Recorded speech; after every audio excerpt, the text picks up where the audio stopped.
Hi, my name is Ken Wray. I'm the mayor of the village of Sleepy Hollow. This is going to be the first in a series of periodic reports about what the mayor is doing, what the Board of Trustees are doing, and what's going on in our village.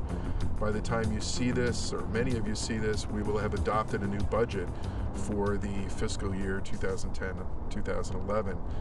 We're deep in negotiations right now with our General Motors partners here, and we've got a couple of other announcements that I think are important to us all right now.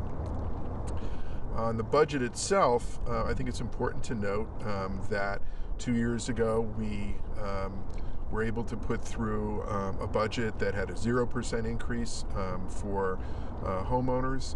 Last year we were able to keep it again down to a 1.5% increase, and this year we're looking to do the same kind of thing. It's of course very difficult. It's don't have to tell anybody, it's an incredibly difficult time economically.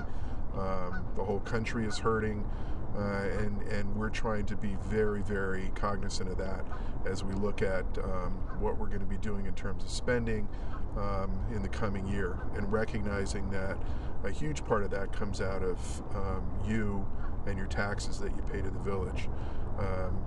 We're being very careful and looking forward to coming in with a budget with the same range. With General Motors, we are in weekly contact with the folks in Detroit, usually through conference calls, and have been working very, very hard to finalize a deal to bring this down to getting a real development project started here. I want to remind everybody of something that's very, very important. There's the process of bringing this development along is one that's been going on, as you know, for many, many years.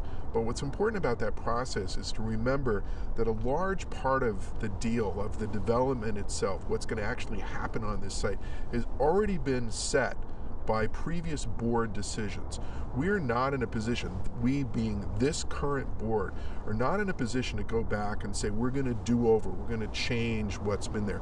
Between what has been covered in the FEIS and what was decided in the finding statement by a previous board, and then was subsequently confirmed by a court decision, means that there are a number, all of the major elements of this project are set.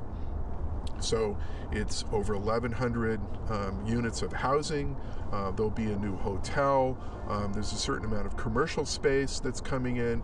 So those major components are there. So it's not the kind of thing that this board or even a subsequent board could come back and say, hey, we want to change it and do something else.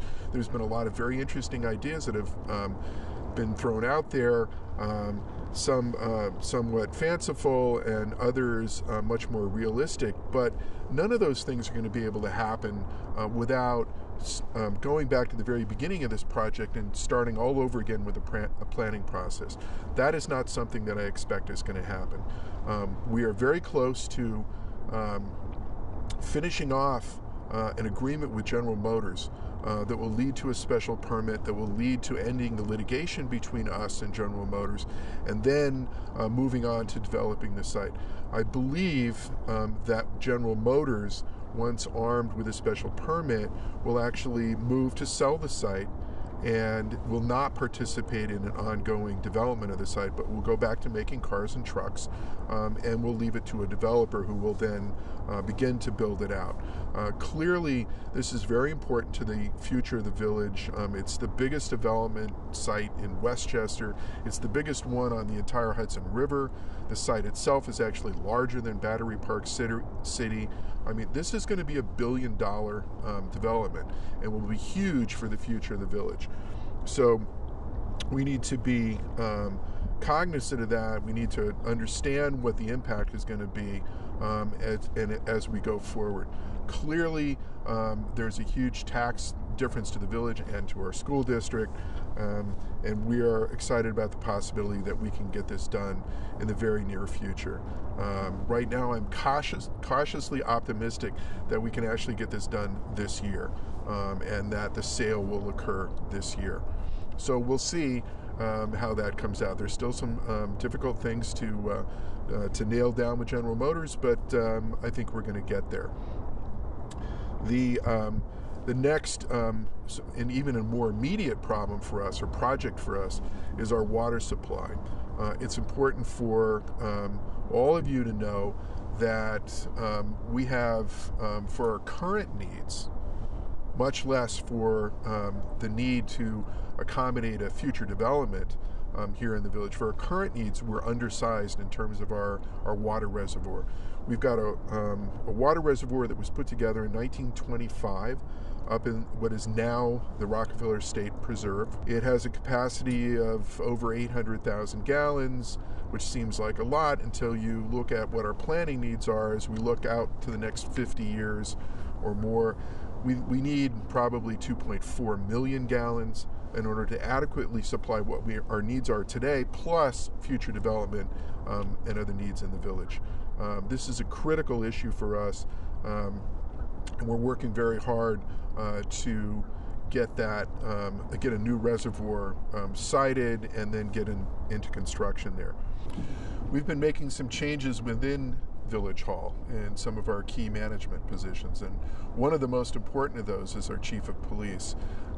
Just a few weeks ago, we brought on John Kopika, who had recently retired as the Chief of Police in Greenburgh, a guy with a huge amount of experience, very talented, very committed police officer, and he's our new Chief of Police and will be for the coming year. it's early, but so far I have to say we're very pleased with the work he's been doing, and I think it's something that has worked its way throughout our entire police department. We've got a lot of good men and women in our police department, and we're looking forward to the progressive moves that Chief Kopika is going to be able to make for us, and that's a real happy note for us. We're also looking forward to shortly opening our brand new senior citizen building right next to Barnard Park. This has been a long time coming. I'm not even sure how many years ago the thought first came up. It's really great to be in the position of knowing that we're about to open in just a few short weeks. The building looks fantastic. We know it's going to be a great facility for our seniors, and we're looking forward to getting people in there and getting some great programming underway. I look forward to talking to you again in the future.